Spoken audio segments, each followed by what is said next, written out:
Hey YouTube, Dom here from the Logos Project.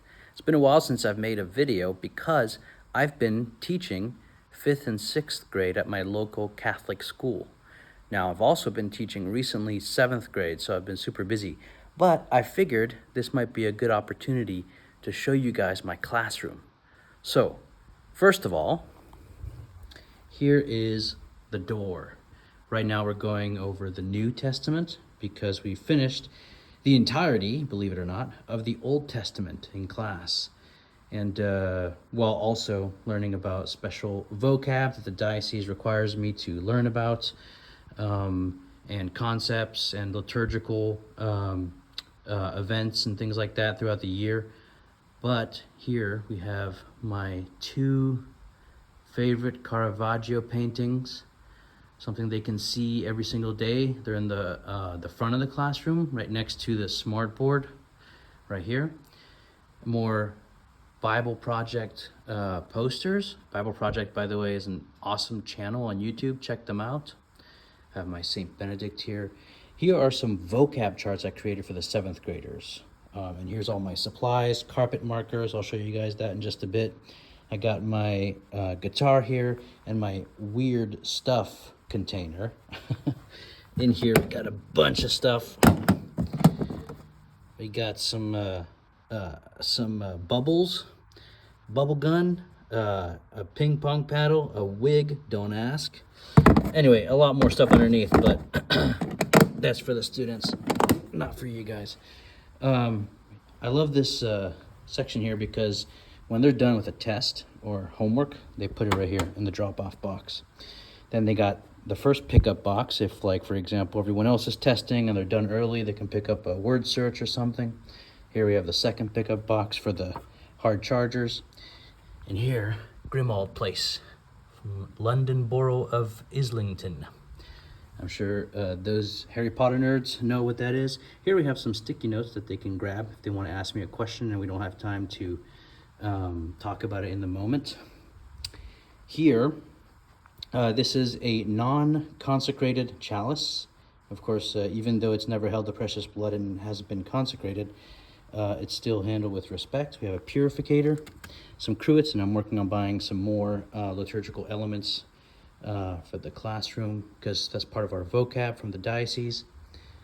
Here we have our liturgical timeline. It's a very simple and simplified one because of the grade level, but next year I'll be teaching high school and we'll get a lot more complicated with it. But Advent, Christmas, Ordinary Time 1, Lent, Triduum, Easter, Easter Time, Ordinary Time 2.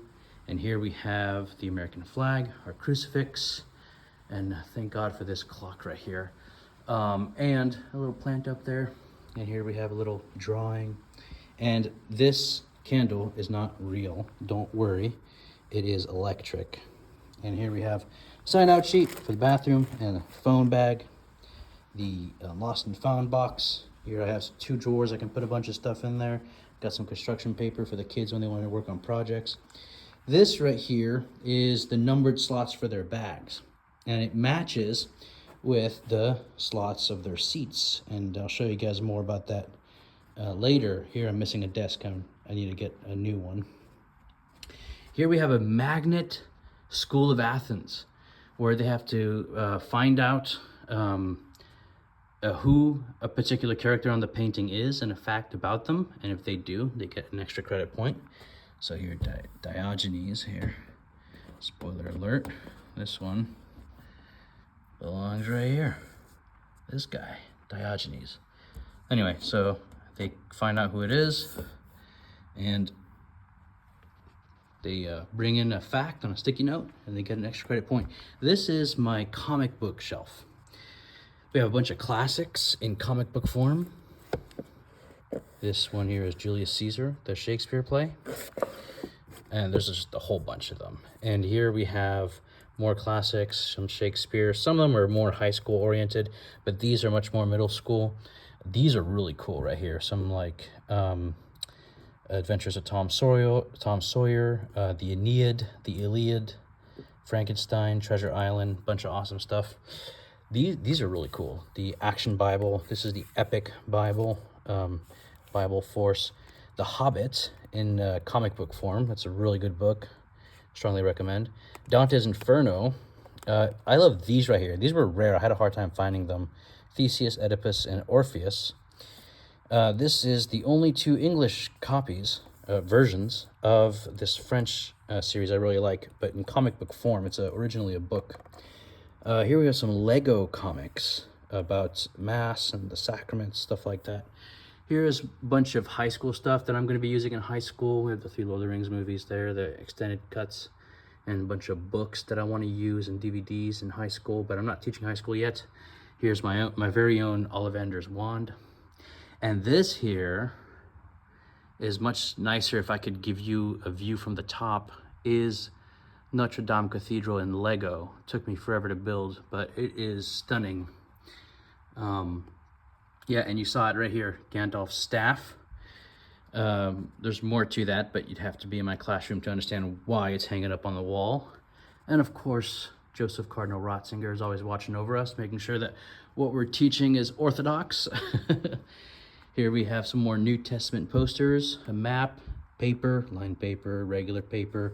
This is service hours stuff for the students, St. Therese, some tissues, plant, more questions, and a Bible timeline. I really like this one, Bible timeline, Old and New Testament. And just extra supplies, always coloring stuff, and the School of Athens, as well as the Disputation on the Eucharist. And over here, I got my Harry Potter shelf.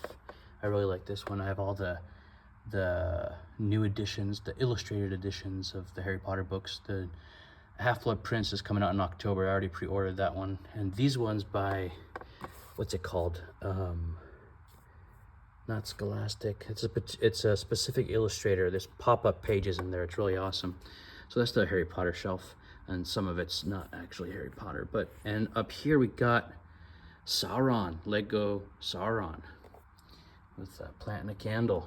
And here we got some Narnia and some Tolkien. I really love this book from Word on Fire. It's the narrative of the Old and New Testament, but from, let's see, for ages like, what is it, 7 to 14? I don't know, but I feel like I've been enjoying it more than they have. So more books and some Gregorian chant CDs with some Mozart and some Beethoven, more books and textbooks, which I never use. So they're all there. I don't use the textbooks. Here we got our 6th graders, House Slytherin, and a second 6th grade class, House Gryffindor, and first 5th grade class, Hufflepuff, second 5th grade class, Hufflepuff as well, third 5th grade class, we got us, Ravenclaw. These guys are the smartest. And 7th grade, 7A and 7B, I have them at the same time. Gryffindor and Slytherin. And then we got a bunch of games here, chess, catchphrase, card games. And I really like this thing right here, the Rules of Faith. I made this, there's a video on it, and we have a whole class on it. Scripture, tradition, of course, magisterium. You guys know the analogy from St. John Henry Newman, doctor now. And what else we got? Another board over here. These are the 4 Gospels. And this is an ABC Old Testament timeline that I created. It's kind of silly. And this is something new I've been working on. It's called a theological epistemology chart.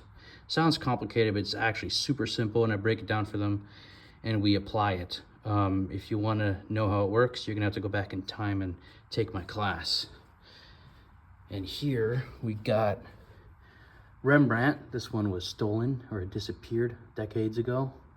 Another Rembrandt, my favorite of all time, Philosopher in Meditation. And a Lego crucifix with a cincture right there. More questions, props, little owl right here.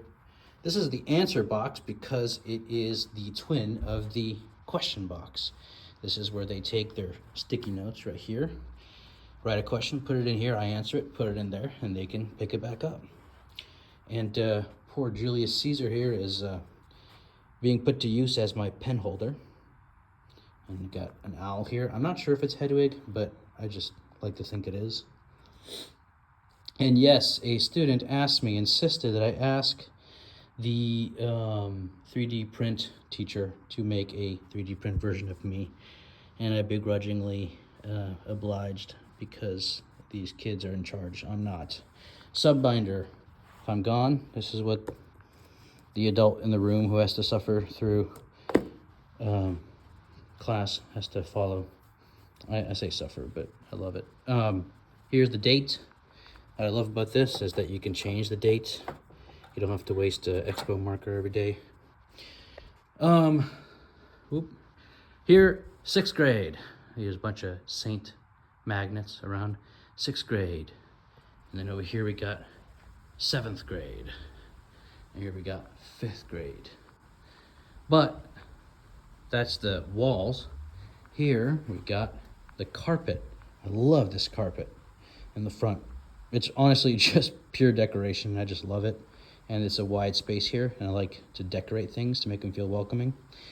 But what I really love about this classroom is the desks and the carpet markers that I use to demarcate where the desks are. And here's what it looks like. So there's a bunch of notebooks on them because I'm grading notebooks right now. But here are the desks.